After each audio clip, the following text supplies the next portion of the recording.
na manaka nabino manaka ya bayimboka. Merci na bakongo mani banso o bazwami bongo na Brazzaville, bazwami na Bunaga na Rutshuru, Masisi, Goma. Vous allez dans le 4 espaces linguistiques, vous êtes dans toutes les 26 provinces. Vous allez bongo kosala République démocratique du Congo. Merci pour l'accompagnement, merci pour le soutien aussi. Merci pour la remarque na yango pour que mon sala est bon. Merci beaucoup Melibicho de décrier Mayonatali Bopikiliki Bokundu Boa image. Olobi na lobi Bopikiliki Bokundu Boa image. Na pesi batunyo so bali na Bopikiliki Bokundu Boa nzoto mboti. Et puis na pesi ba politiciens ils ya opposition ya pouvoir, ba passer ya opposition ya pouvoir. Bayembi ya opposition ya pouvoir, Bandimi ya opposition ya pouvoir. Obino nyonso bo changer nationalité, bo komi ba belge, bo komi ba américain, bo komi ba français, bayo na bino. Et dans ce gouvernement de l'Union sacrée, vous en êtes à vingtaine. Bayimbo ka bafundi bino, vous en êtes à vingtaine bo changer ba nationalité. Bayi ya opposition, vous allez quinzaine. De changer ma nationalité. C'est-à-dire, je comprends que ma cambine bari ko ça les animaux là monter mon ko beta tourner ko ki maboko na bamboko de changer. Et c'est dommage pour un Congo qui est en voie de développement, qui est des bénéfices, qui est des dirigeants qui changent leur nationalité au détriment de leur pays. Tokotanga bakombo na binatali na alibingaité. Je précise que dans le régime, vous en êtes à vingtaine. Et dans l'opposition, quinzaine. Amsuba américain. Kutu bokende bozo suma kutu mboka ngote bokende kaka. Bokende kaka. Bamsuba atonga na Afrique du Sud, bamsuba asomba ba château, bamsusu ba osala boye. Kamusko pardon ko wa ko ba ketika ko yiba. C'est ça que yaka boye. Mais tant que les policiers chopeli bayebali kobiki sabiso ba docteur ba munganga baye ko réclamer droit na bango na immeuble intelligent et pas ministre ba fuita bango policier moko akotata na ba ya université te mais ablati teni wana puisque grand frère moko boye azalaka na quartier na bango azambe général ayibi ko komokombo na ye malamu te. Mais quand même, ils ont le courage, il y a un mari, oh, ils ont ce ministre, les ministres, les députés, ils ont ce pélamou dans les autres. Et Israël, quand, attends, reproche mon côté. Ministre Ndefa, attends, invitation, mon côté, que les policiers, ils ont la tenue civile. Mais vous devez s'attaquer dans le pourquoi tu as publié les images. Je vais les publier puisque c'est mon pays. Tu as publié les images, pourquoi ça nuit la nation. Nation, on dit bambo. Au tambo, aux acquis n'a pas venu voir, au commun à pouvoir, va venir voir le Kimi, aux acquis nous tapons, au commun Mwindu, santé et vente. Nous sommes dans quel pays? Il fallait que comme ça, nous t'amaz à le ministre et à la justice. Pour tout le monde, le ministre, non, la police, on ne va pas l'interpeller. Mais Guillaume Nguef, en tant que ministre de la justice, ça a été envoûté. À mon avis, ça on ne doit pas le dire puisqu'il faut s'attaquer à Benoît, moi c'est lui qui a publié les images. Je dois les publier. Je dois publier la confusion de Benoît quand on a ma belle ou ça. Et puis nous devons tomber ici dans l'église. Nous avons des donateurs. Bon, il y a des Congolais qui ont des donateurs dans la Bible. Nous avons des copines de Bino. Dieu est juste. Bonjour, monsieur, je suis basé dans la Bible, je suis dans moi $50, finga. J'ai été bien éduqué, je suis dans ma finga. Ce que je suis c'est-à-dire que je suis dans un manquement d'éducation. Alors, je suis bien, je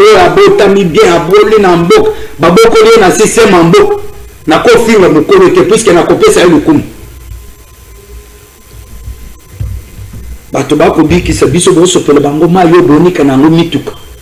et l'État reste silencieux. Attends, ministre de l'éducation, on a les ministres de la santé. Pour nous présenter quand même des esquisses par rapport à nos confrères, uniquement pour nous côté les séquences que nous sommes de cœur avec vous. Présentez seulement les esquisses. Et puis ça na ministre muso ta basi na bango na banda soko sali mabe a s'excuser kate. Mais quand dans les camps ya balabala on s'excuser. On s'excuser le besoin du camp. Mais moi je zo bote le ba na liko lambela ya ko peso ner banda. On zo ko s'excuser que ko comme mulumbu. Mais moi na muyido azo ni ba mbongo na balabala limbi sangai. Moi na ndo pas zo gérer binu 8. Soyi. Voilà. Au siliki, oui, na siliki. Mais pas imbécile. C'est ça beauté à parler en Congo. Voilà. Avant toute chose, je dois quand même épingler le point Yaka Son Kabwik.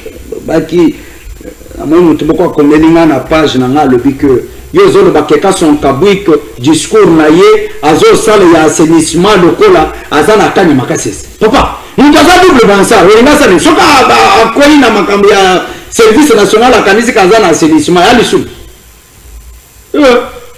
Di balobi ke kocha ye wana fachi pe apparemment avele Nibeko.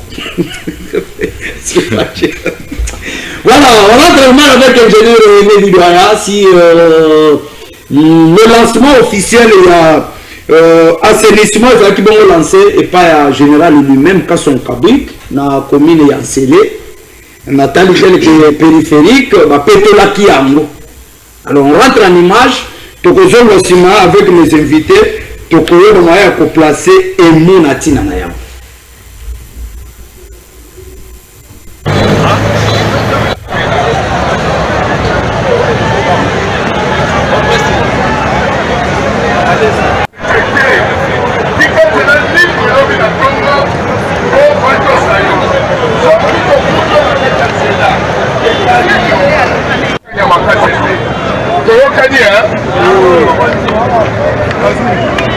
Kamela lobi na tongo musala assainissement ebandi mokonzi ya mboka asengaki tosala assainissement mpona bosoto eleki na yango tosama na bamokonzi ya mboka ngwete ezalaka na balabala te kotia eloko na o na balabala te merci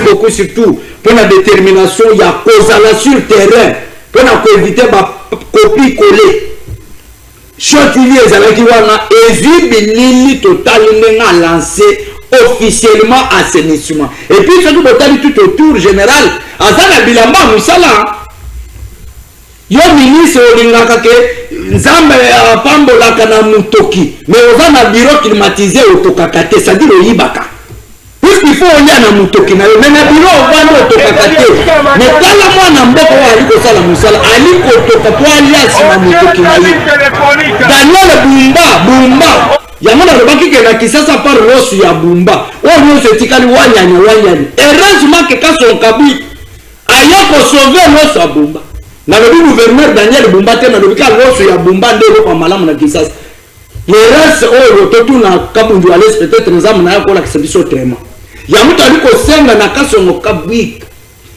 bato wali ko exécuter na bango musala bazali ba ancien kulu na transformer en bâtisseur attention ata ancien quartier soka bongo li motema komi passer mo ko ko beta banjimi sengeli ko zala na angele tango bazongi na kati ya kapitale bakutani na basheri na bango batikalaki bayebi bakantie na bango bayebi baninga na bango mais tant que bali kosala musala bakomi babâtisseur mais tobosana te ke aujourd'hui baza babâtisseur mais dans l'état bazalaki bakuluna esengeli encadrement na bango ezala vraiment aseni bosurveille kokota na kobima na bango bosurveille eloko bakolia bosurveille bango malamu toali kolinga Kisasa ya bopeto lakini la belle et je comprends qu'avec Son Kabwik par rapport à mosala ti kosala bongo na service national depuis musée atika yango esengelaki Félix Tshisekedi akoma président aya kotinda Son Kabwik na service national lelo ba ancien kululo peut-être bato mususu banda koboma bango lelo tobenga bango babâtisseur na leki na maternité ya Kitambo na moni ndenge bajeune wana bali kotonga non ata soko olingaki na yo Chilombo te kaka mpo na service national benga ye kaka béton ata na ndenge ya nkunzu baopoza bayoka te obengi ye ka béton pour le service national. Et il fallait qu'il y ait un général lokola Son Kabwik pendant que dans la général monsieur sur les na bango va comploter bituma ese kobaka. C'est pour là que quand son Kaboué a décidé de servir son pays, Baza est bénété. Et vous avez notre soutien. Quoi qu'on va dans le soutien d'Abisso, excès des ailes de capété, pour parler Congo et qu'on voit Tayoka Nateni. Un coup de chapeau d'abord pour un coup d'envoi. Parlons Congo pour accompagner Bino à tout moment dans Show TV, qu'on lande l'assainissement, Tindenge qui s'est Kolata Ilamba, Daniel Bumba, Rasikin, Bayo, Service National, Ezu Moussala. Nasukiwan. Ça c'est bien. Ah, les parents comme bandit moins bien. Hein? Bandit moins bien. Voilà.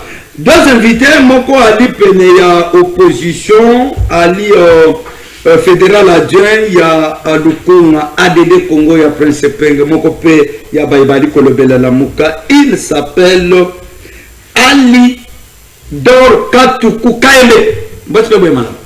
Oui, mbote ndeko Benoît, mbote na ba Congolais nyonso, mbote na ndeko nanga toaki ko kabola plateau, mbote na ba journaliste nyonso ya Show TV.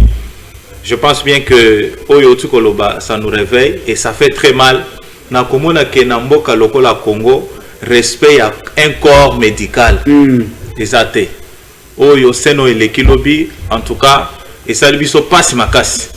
Comme on a corps médical, bazo sala marche na bango, bazo telemena ba salaire na bango, mais un policier ndenge yo moko utikoloba to yebi ata ba niveau na bango te. Mais lelo lobiso ko zui kokoso santé dérangé, bato wana nde bazo ngisa biso makasi. Mais tous autres respecter bango te. C'est un pays où nous devons nous poser beaucoup de questions. Est-ce que na mibeko ya Congo, muto ko sala marche te? Muto ako revendiquer droit na été, ceux qui opposent à sa marche, problème. Travailleurs à un pays à sa marche, problème. Donc je pense que Congolais, bisomoko tozo mona côté nini, bazo même bisomboka, il faut totalement. Merci. Jérémy Zinga, je rappelle qu'il est le coordonnateur national, il y a M. Select Moko à soutenir pouvoir Tshisekedi. Mbote, merci beaucoup Ndeko Benoît. Na pesi mbote na co-débatteur na ngai. Na pesi mbote na équipe momba ya régie. Et puis na ba Congomani nyonso ngala bandaka mingi na bandeko na biso bali na est ya mboka. En tout cas na pesi bino mbote, on est ensemble. Tozali Elongo. Nous se présenter Malam, nous coordonnateur national du mouvement révolutionnaire MSLEC, mouvement des Congolais pour la libération effective du Congo. Mais aussi, on a coordonnateur, il y a collectif, il y a jeunes communicateurs de la République. Ah, oui. Alors, Ndeko Benoît, na bandi kopé sambote nangai na ex-IG. Il y a Inikino, intendant général, oyo bato nyonso ba réclamaka na kombo ya Chibangu Floribert. Donc le loso okei, moto nyonso sortisa nyonso ya Inikino ko biso ke balelaka toujours monsieur Floribert Chibangu Mu Janai. Vraiment chef de l'État batamalamu tolingi bango oyo. Alors, ceci ne Benoît na moni otikolobela makambo ya bandeko na biso ba médecin ba marcha ki tout ça. Nga na pesi mbote na Adolphe Muzitu, président ya parti na ye Nouvelle Élan. Na pesi mbote parce que na yo ki malamu ke non et ça na injonction moko a pesi déjà na DGI. Ndeko Benoît nga na DGI na victime ya escroquerie à ma casse. Nathalie victime escroquerie à ma casse na DGI. Nalinga morote, nalina bato belé. Donc j'ai beaucoup de pensées. Bah la kinga yo non regardez DGI la kina tango ya ndeko na biso ya IG fois kindaki alingette. J'ai la lingette. Lorsque j'ai la lingette anga kino sala inspection na ye na niveau à DGI, nzoka ndezali na ba agent mususu ba agent fictif bazala kati. Ba agent double na kati ya DGI wana. Vraiment, le sous-blanc. Donc, ceux qui te dissoudre la C64. Ah! Yo, C64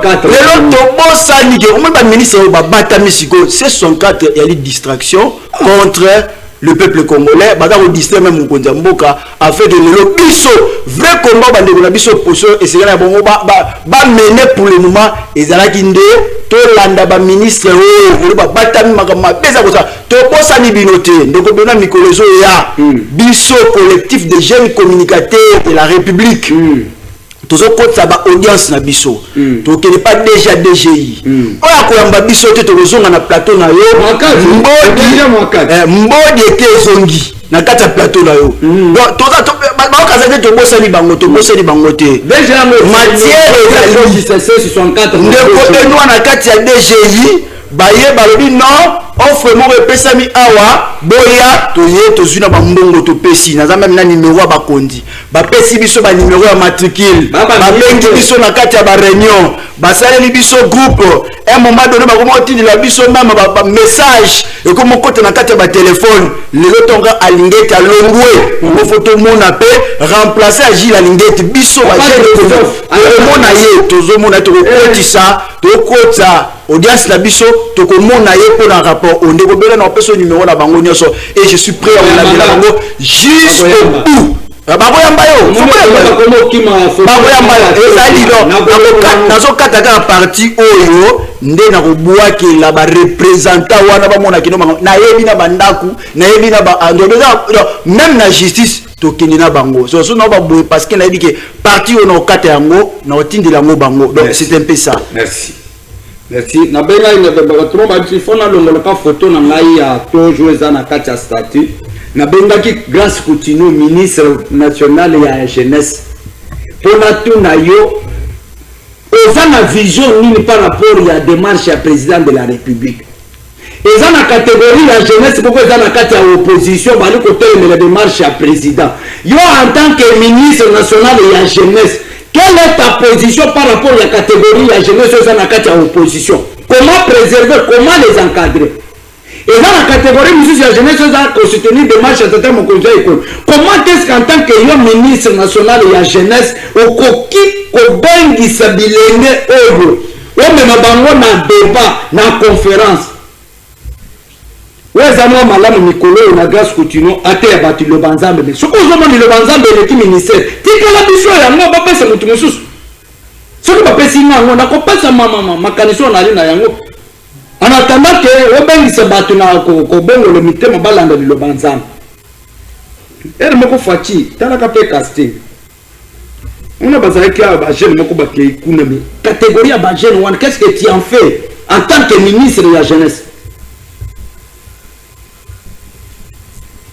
Banuma c'est le mbaba ebisinga na loba emo pour l'article 64 ya bande ko opposition na pouvoir. Article là les autres il y a pouvoir et il y a pas opposition na koloba. Ndeko alido. Bino ba ya pouvoir ba liko akize bino ke bozali ko comploter contre mboka po bilanci c'est que des la positivité.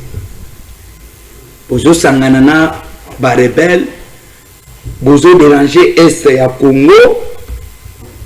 Pour bino moko boza makasité opposition ya pété ya nzala ezo communiquer kana ba réseaux sociaux sur terrain aucune action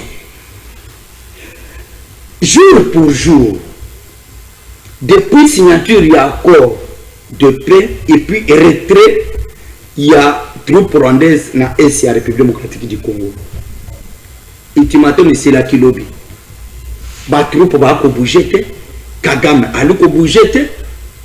Mais peut-être puisque quelques leaders na bino na kata opposition bali ko solo malamu na pour Kagame yango za teti. Oui, merci Ndeko Benoît. J'ai comme impression que biso peuple congolais n'a ba invité mususu ozo memela biso na plateau bazo yebate ce qui peuple congolais. Il faut asenga na nani. Peuple congolais allez les pas nani. Qui nous doivent, c'est ça la grande question qu'il faut d'abord chercher Yakoyeba. Pourquoi? Parce que Namboka Tozana ba institution bien établie. Institution Aliboso, président de la République, Tozana cour et tribunaux, Tozana parlement. Vous comprenez? Ba institution on a nde oyobiso peuple congolais. Si ça ne marche pas, il faut tous s'attaquer na bango. Tout na bango, mais qu'est-ce qui ne va pas? Pourquoi Esika Nini par-ci par-là? Les autres emblatés. mais ndeko azoya na plateau azoloba ke C64 bazo bloquer mboka. C64 bazo bloquer mboka na eloko nini ke C64 bazo kotsa désordre na mboka. Mboka lelo gouvernement souminwa.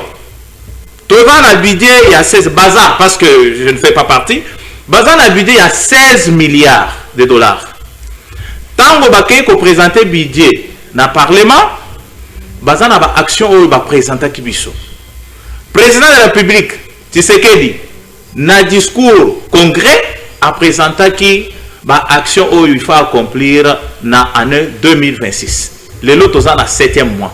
Yebisanga nini déjà est réalisé. Ce qu'on voit là sanga na 16 milliards. Il y a budget au bango bazanango. Et pas y C64 et lui il coûte en moko. Et pas y C64 et détourner mbongo ya kotonganzela. Et pas y C64 et les mbongo ya ba fonctionnaire. Tomoni ba médecin kotambola.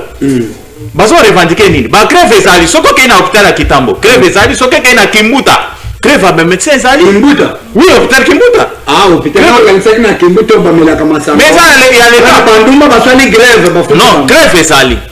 Ba médecin wana bazole le panani. Bazole le pas l'état. Ce qu'on peut comment on appelle incompétence ya ba service de sécurité. Ba service de sécurité Moutoyer azo sa les revendications na eza logique averti ya ba loi informaki to ayeka ka lokolo tout ça. Mais avant passer la grève ba médecin ba informaki Hollanda qui président na bango na Top Congo na Landa qui est je pense que na Landa qui est ba informaki ba sala kinyonso mais pourquoi ko sopela bango mai donc to ça na ba service de sécurité ou incompétent na moni 64 kunate la police il faut qu'on recycle na ko former ba policier. Un policier a yebina na musala na été il faut asala na moment wana muto azo sala un mouvement de protestation muto azo revendiquer il faut ba encadrer yé asali makambo na ye soki asilisi soki azwi solution aketine et pas muto yo ye aye ko déposer ba makambo na ye mais automoni bozo sopela bango mai bozo boaka tout ça ce n'est pas mais si bozo comploter deuxième des choses nazo kende kasi ya wana nazo kende nalobi boy incompétence oyo ya ba dirigeant toza nango lelo ndakisa ministère onyonso ezokambama na ba dirigeant ya IDPS ata eloko moko ezotambola te kobanda na au sommet lelo Congo eza bloqué ezotambola te parce que le pays est géré par un président de l'IDPS et donc toza na ba ministère nyonso oyo ba ministre ya IDPS bazali lelo ville ya Kinshasa rien ne marche tomoni Kasongo Kabwiko oyo nazo saluer en passant Kasongo aye ko corriger Daniel Bumba. Normalement Daniel Bumba il fallait démissionner parce qu'il y a aucun ezobonga ti lelo na ebité qui ne bongi na isika nini. Kasongo aye ko corriger.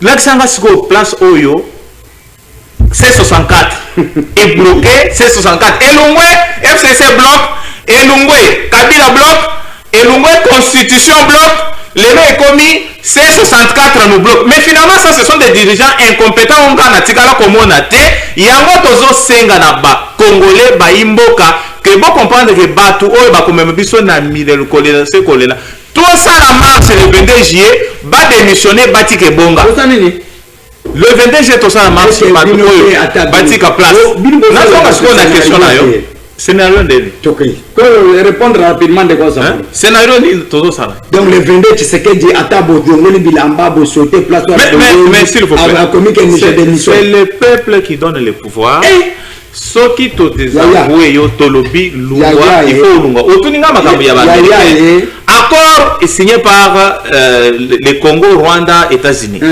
mais ça ne marche pas parce qu'il y a l'hypocrisie c'est ça deuxième des raisons ça ne marche pas parce qu'on ne sait pas ce que nous avons signé. Comment ça? Maintenant, merci na président Tshisekedi parce que apesi nga ba minéraux nyonso. Minéraux. Tilelo ba troupe rwandaise. Baza na Congo. Retrait mo besalami te. Trump kuna kangi maboko. Qu'est-ce qui bloque alors? Ah on a Kinshasa. Ba yebite ba rappeler ta na bazo banga ye. Oyo ezo intéressé bango eza constitution. Donc notre constitution pende ezo sala ke accord wana ça le respecter. Merci.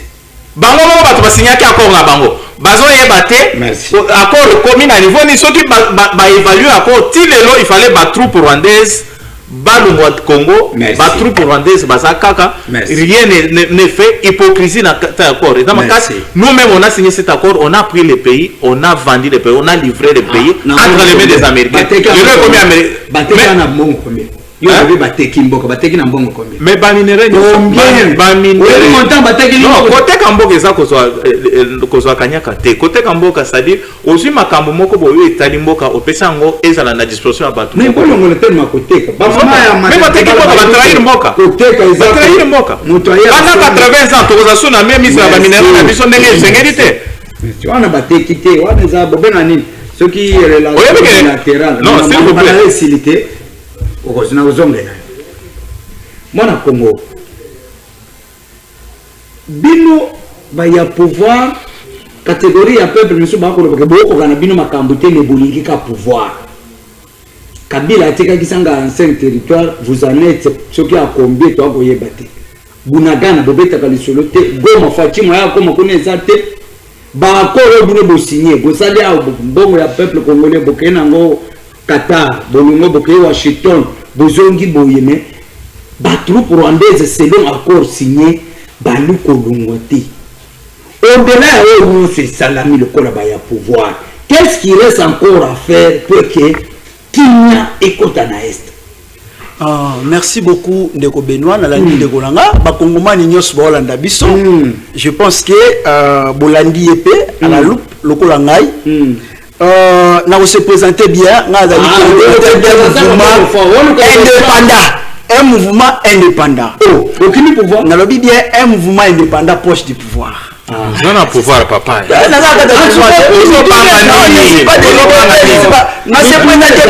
pas de souci, il n'y a pas de souci. C'est vraiment important. Ndeko na biso auti koloba mambo ebele awa nalobaki ke mukolo wana d'abord bandeko oyo baza clarté bandeko opposition ba clarté tozo comprendre bango biso pe to question bolingi nini kaka bango nalobaki mukolo aka ndeko azoloba tolingi dialogue so landi ba représentant ya 64 bango bazo bono essayer to vanda table moko tozala car bango bazo ba Tshisekedi a démissionné so telle confusion na lobaka bana ba juriste te na kata il n'y a pas de juriste sérieux na kata 64 parce qu'ils confondent l'article 218 avec l'article 219 article 218 eza ko pesa eza ko lakisa biso banani nde bakoko initier révision constitutionnelle. Merci. Alors, et là on a bien pour nous tout le monde courage. Au monde la carte 664 poison rwandais ils ont déjà la carte poison rwandais. Alors, nous sommes bien avec du coup dans la courage. Tu dis que ma convaincre va passer sur mon bon pour que ozona parce qu'il y a déjà mon taliboso da miseli mon tout kende abo et panzala. Na tu so de ah tu so enveloppe. Yo enveloppe. Ndeko Benoît si 400 na phonios. Donc, coûte na ngale boyo tama zui enveloppe. Tout le monde qui est maloba a ça donc et on met la tête au panzana yo c'est la kaka. Ndeko na biso alobi makambo moi et belé le sikawo. Ndeko si l'insécurité za ko koba na kati ya est mboka na biso awa mutu moko loba na biso je vais paralyser le pays. Non. Hein? Non. Oui, biso c'est Chadar, Emmanuel Ramazan Chadar. A dit je vais paralyser le pays. Ana bango. Mais Mouzito parle le ba makambo ya ba. So qui insécurité za ko umela Kagame za ko loba nini? Ce n'est pas mon problème. Problème est nani?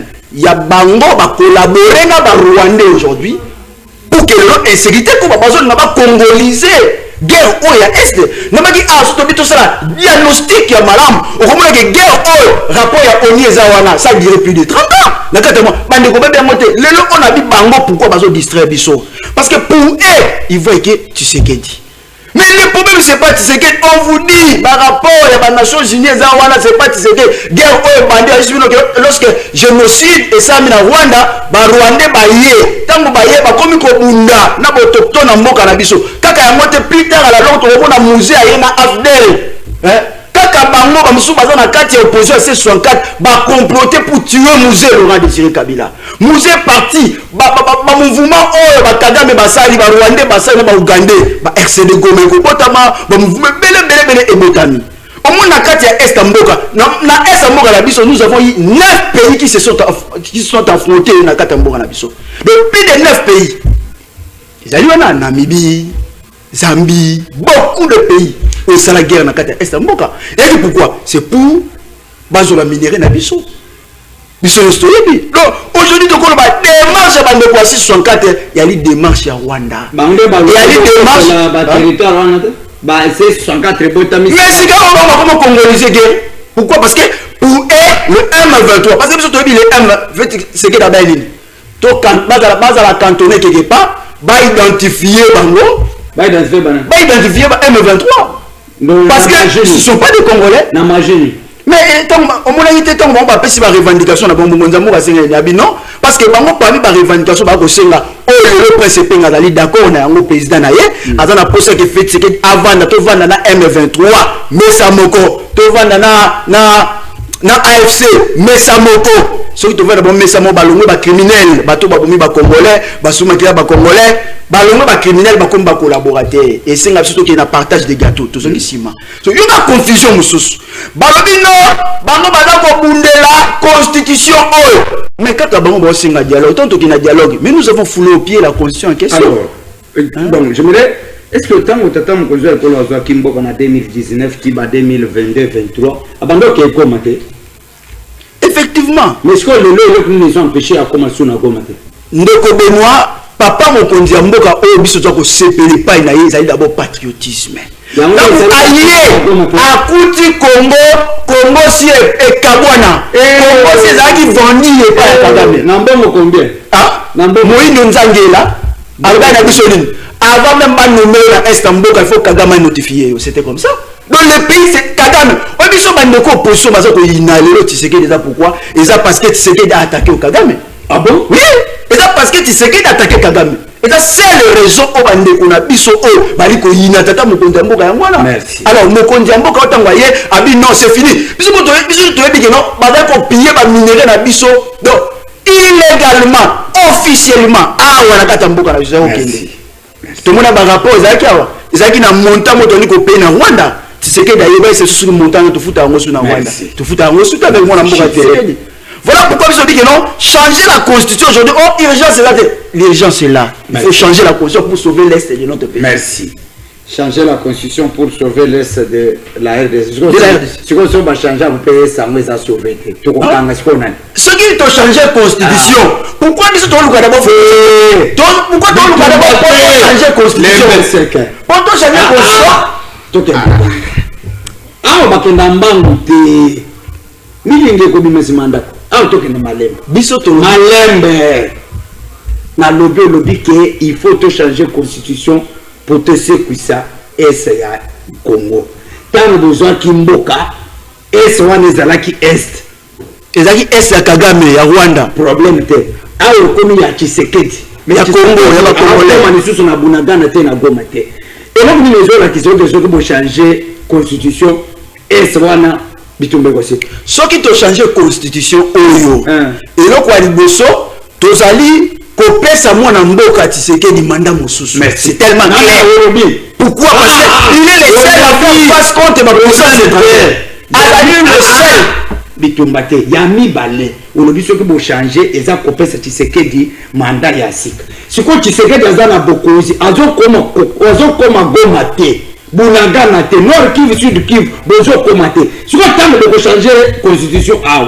pourquoi na 4e république kuna batika na 3e république ako mandelo ndeko Benoît yebisa ngai président oyo akendaka na guerre ye moko ndake na guerre atiki basoda matondo ça kuna matondo voyez quand on mona farde ça so mais c'est Tshisekedi matondo te na on mona farde c'est Tshisekedi non on va répondre cette question nous poser on ezali ko c'est comme si ozali ko nier ba effort nyonso au farde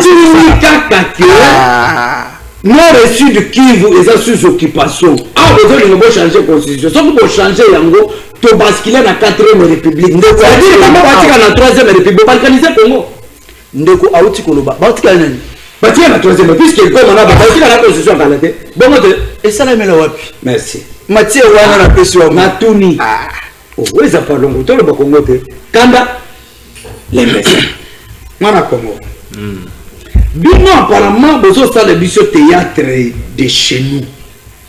Pourquoi est-ce théâtre? Bon président il y a le 8 bon que de kosenga démission à Tshisekedi. Bon défendre l'article 64. Mais Tshisekedi a parlé de la nation comme président puisqu'il a été élu dans l'élection en 2023. Aliena de à 64 wana et aliko de montunyo so s'attaquer pour un renversement. Pour un renversement il y a un régime démocratiquement installé aliko s'exposer na ba infraction. Sikao tala ba imboka théâtre té yebise bango soki bokoye le 22 liboso a parler de la pona yebi ke bokokoma na bino te bagere bakompêcher bokomona ata boulevard de 30 jours te na yebi eza théâtre te epi bokoyi bobini kuna bolongoli bilamba bopakoli tomate Tshisekedi akoti mpe na bino alobi j'ai démission. Voilà, merci beaucoup. Mais naningaki nasala mwa remarque moko. Lorsque nous venons lorsque nous venons au plateau, il faut que bateau bazolanda biso to respecter bango non, ils doivent quand même saisir quelque chose parce que il est proche du pouvoir. Il faut appeler ça une solution pragmatique par rapport au problème ya Congo lelo. Mais ce que je sous-entends, c'est comme si ndeko azo sala propagande ya opposition. Makambo ya 64 oya ali kolobela oya maîtriser te alobela makambo. Mais pendant que vous avez le pouvoir, la guerre à l'est Goma boko récupérer mon colonie, Bukavu boko récupérer mon nanga kolunga Goma mon colonie. Voilà un peu, c'est ce qu'il faut dire au peuple parce que la solution n'est pas moi. Mais makambo est commis ce que l'opposition a sali action na yo nde bango batelemi. To sali a otolobi ma nani sitini na parler du peuple. Batelemi bango ba yako na parler du peuple parce que sitini ezaki ya biso opposition. Ba yako sana nini? Boka ngo ya bino ya tolobi tozo sala marche le 8. Ezaki le 8 juillet. Basali bakekolela na Burundi. Oh Museveni nani ndashibela bango pardon yokala bango basala marche te. Biso moko te tokendaki tosengaki Burundi avec biso. Ezande appelle de Tshisekedi ça que non éviter bango sala. Non mais c'est pour vous montrer que toza batumoko s'il faut parler du pays de manière pacifique, il faut défendre tout solo là de manière pacifique au lieu que makila mais moni tokendaki pona ko solo là. Azolo ba ke tozo senga dialogue tozo senga démission. To sengi dialogue. Tant ils arrivent au Kenya, ndeko seki datika di ndeko seki datika na inane na quelques mois. Atika na inane na quelques mois. Alors, tozo mona solution te. Akoki ko Kenya atika le biso a problème et puis il y a mon pas lobby, on a pour la cinq sélection, il faut guerre là. C'est comme si hier, nous avons besoin de pour la sélection, il faut guerre là. Pendant que y a une solution à guerre wana. Il y a une général mais commandant suprême des forces armées. Ce qu'on a aussi cette guerre toi aussi c'était parce qu'il y a une paix qui est en vertu de l'actuelle constitution où il y a zone yata. Ce qui est élection exacte à côté kalawana. Nde siko biso na lumbango tolobi non. Toko solo là oui. Mais le rôle là yo la makanisi mabe ozana besoin à to solo là te banda tozo senga ko solo là nde kende ka panémission. Na pesa réponse na eloko wana. Ndeko oui, que Makam Tozoloba Awa, c'est le Congo qui est perdant. Congo est ok, les bateaux vont souffrir. Ma ésalité, courant ésalité, économie en qui est par terre, pouvoir d'achat est par terre. Mais bisoto ça là bas débat, bas débat moko constitution. Pendant que comment na Liban, les Hezbollah libanais qui fait face à Israël aujourd'hui. Basant constitution. L'Iran, quelle constitution? Aujourd'hui, les États-Unis, ce qui se passe, les États-Unis négocient avec l'Iran, basant constitution. Nous n'avons pas. Je réponds à votre question, je ne fais jamais de questions. C'est pour dire à notre frère que vous êtes en train de perdre le temps pour rien. Pouvoir les mandat, les attend. Bon, les gars, même action à peuple congolais, il n'y a pas les actions. Le 29 juillet, peuple congolais, Ndeko Tshisekedi a démission. Si Ndeko Tshisekedi a s'entêté le 22 juillet et que a démissionné à qui pouvoir il sera responsable. Il y a responsable, il y a chômage, il y a Congolais. Vous avez les responsables, il y a guerre. Ils ont aussi plus de 12 millions de Congolais. Vous avez les responsables, il y a économie où ils ont pas. Comme il y a stabilité, il y a taux d'échange. Tenez compte de le dollar, il y a combien? 10 dollars. Ils ont combien? Na Kitamo, ils ont 22 000, Nabo, ils ont 23 000, 24 000, ils mettent rien. Sardine, ils ont combien? Est-ce qu'il y a un expert en matière Sardine. Non, il n'est pas expert, mais c'est lui qui gère, c'est lui qui a les pas. Mais il y a des représentants. C'est lui à qui, si quelqu'un pose cette question, moi je pense que ils ont pas mis. Soit qu'il a démissionné, tu n'as pas ça. Et là, comme Moussou na Congo, tu as mandé ça en sous-ban à la bisote.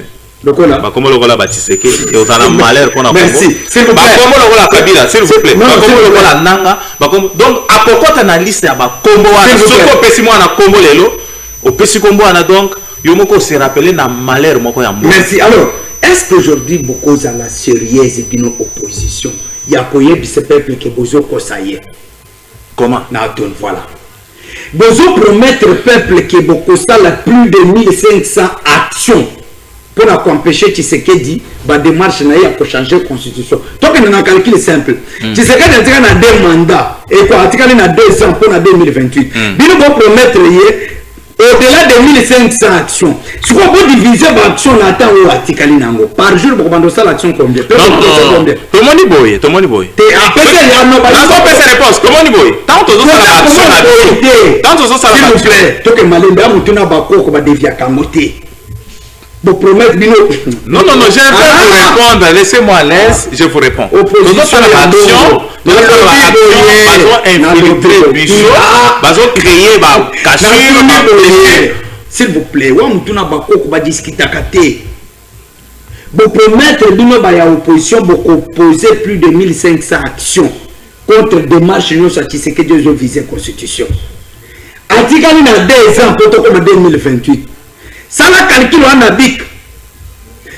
Tout ça 1500 plus c'était 1500 divisant par 2 ans. Mais quelqu'un par jour on ça dans combien d'actions? Mon oiseau démissionné le 22.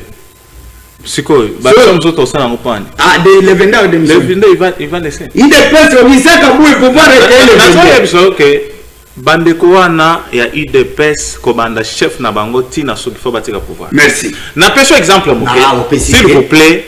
Ministère nini Tony moi bandeko Tony moi bazaki na EPST a publié examen 2 fois dit jamais depuis examen d'état bandana Congo a publié 2 fois wana saka mabe ya constitution Daniel moment oyo kasongo kabuika zo corriger na tu kolo bango donc esika nini oyo batie mutu ayi DPS eza bien merci esika nini batie mutu ayi DPS eza bien wana bino nde boko répondre moi na Congo opposition et lobby le 23 juillet, Tshisekedi a présidenté.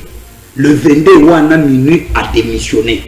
Puisque les grèves il y a une action plus de 1500. Et puis, comme monsieur selon est-ce qu'aujourd'hui on peut dire que Tshisekedi est en face d'une opposition forte réunie pour barrer route dans la démarche de notre contombo? Nga nazo benga kaka bakulutu nanga Alain Bolodjo bota courage bota courage bo démissionner à C64 bo créer quand même cette opposition parce que tout ça la pour opposition ça ce n'est pas une opposition ça c'est une branche du Rwanda on a créé na kata capitale à Kinshasa pour la côté pression et pas Tshisekedi a fait que Tshisekedi dans dialogue ndeko soki bo reporter marche na bino et pour le koso ya mbongo na bino mais là le koso enveloppe ce n'est pas nous mais n'a empêché qu'il bango que bossa la marche d'amener le route so ba boya ki na bango mais banima c'est vraiment que na bango na magazine il y a président en exercice ya Union africaine quand même bino bo bengi bana mboka bo respecter ta peuple wana te bo bengi peuple aya boya kaka bino mo ta bo moni appel enveloppe payé boké ndeko benoit est-ce que bina mboko biso ba e ba kongomani oyo ngani mna kongo ba mamba onyoko ma mais yé Prince Penge président a beaucoup plus d'avantages dans mon cas. Comment ça? Ndeko Benoît, tu as dit débat wana te. Mais je vous dis Déjà combien? Vas-y combien?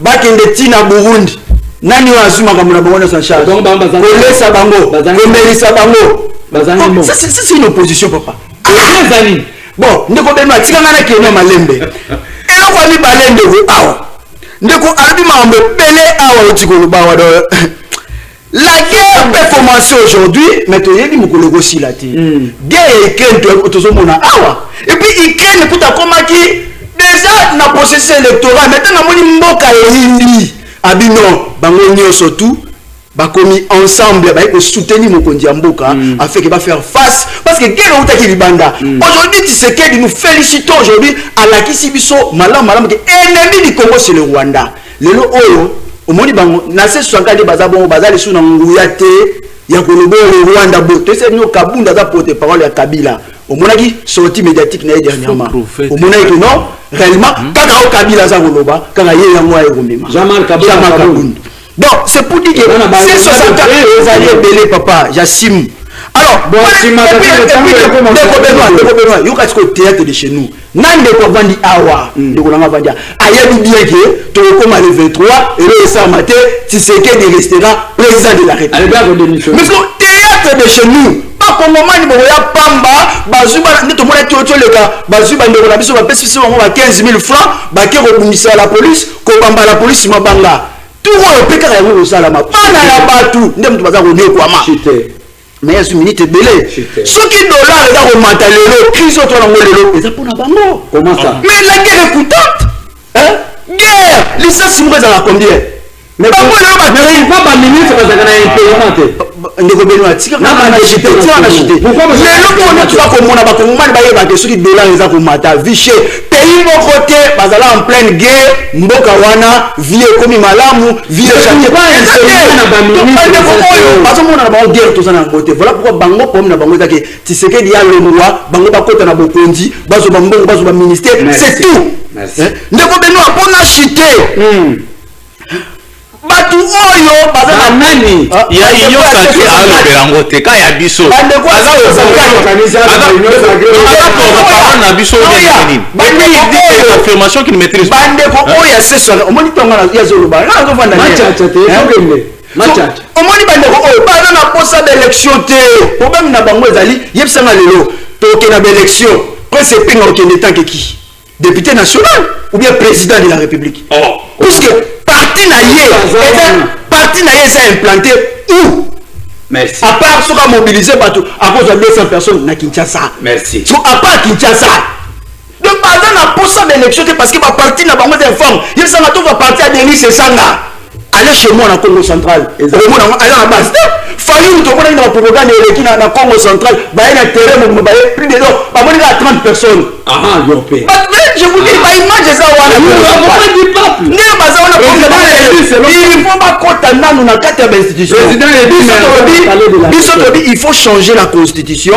Pourquoi changer la position donner à Tshisekedi un autre mandat parce que il est le seul pour que Tshisekedi a kolongwate lelo atike la biso Congo lolenge oyo non parce que Tshisekedi a longwa et on MCL a proposé bino élection pour ça madame Boka oyo to ndine élection mais to bi 3 ans après la fin de la guerre donc Tshisekedi fois 6 ans de guerre 3 ans après nango pas si sango kaka aza condamné à continuer sa guerre pour libérer effectivement le Congo parce que le Congo n'était pas libéré ya banda yango pas si les azaka obligé à continuer sango to non Tshisekedi est la solution pour la République démocratique du Congo biso bakangi micro lelo Tshisekedi est la solution pour le Congo mbongo aram to chana mutwana ndeko Benoît na peso réponse claire ndeko Benoît ndeko alobi que non ndeko la réalisation palpable de Tshisekedi des alités pays en guerre en pleine guerre pays guerre mokonzi ya mboka oyo tala baréalisation ebele apesi biso bauniversité oyo kabundi aza kotelemela fale mpa Tshisekedi atonga bauniversité na Kasai kabundi moko baprésident na bango kaka wana te Tshisekedi apesi gratuité de l'enseignement lelo bana bali kotanga ofele oyo bango na reine na 18 ans collaborateur na bango ezalaki merci lelo oyo baéroport merci tokominaso selo yo mbongo ya ram tocha na mutu batongi université ram eza taxe non merci alors on conclut avec ce message. Vous avez 1 minute 30 secondes et vous allez placer un mot de fin zalo likambiaka son kabik lancement officiel et assainissement une victoire après la décision du président de la République. Daniel Bumba affaibli pour ne rien avoir na gouvernance avec la province de Kinshasa.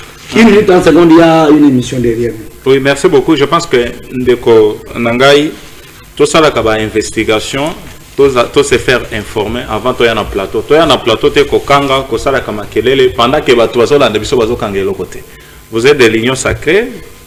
Alors, il faut couper ça ba preuve palpable na makambo zolo bana ba affirmation. Bazimbongo, ba opposant bazimbongo, mbongo ngo combien baziwapi olinko lobate. Sur plateau de débats comme ça, moi en tout cas, je n'aime pas. Et Fayoulou demande à Tshisekedi qui connaît bien la force de Fayoulou. Fayoulou est populaire que Tshisekedi. C'est Tshisekedi qui va répondre à cette question. Moi, je ne réponds pas. Okay. Dans cette on dit qu'on peut tromper à tout le monde, mais pas à sa conscience. On peut tromper à tout le monde, mais pas à sa conscience. Il parle de l'AD de Congo, un parti où il a maîtrisé. Sur place. Je suis congolais, je parti politique à maîtriser. Mais il peut être député national, il peut être provincial. Il ne peut pas. Donc, ça, sur plateau de télévision, quelqu'un qui veut faire un débat comme ça, il y a Koloba Batubazimbo, il n'a pas de preuves. Il y a Koloba Makambo, il n'a pas de preuves. Moi, je pense que Daniel Bumba, c'est ce que je venais de dire, qu'il y a des noms autoropés sur sous Nabana Nabisoté. Logo la Babumba. Tozana, Tshisekedi, Kabila, Nanga. Daniel Bumba s'appelle sur cette liste-là. Pourquoi? Moi, je ne sais pas pourquoi ces messieurs traînent jusque-là, ils ne démissionnent pas. Qui?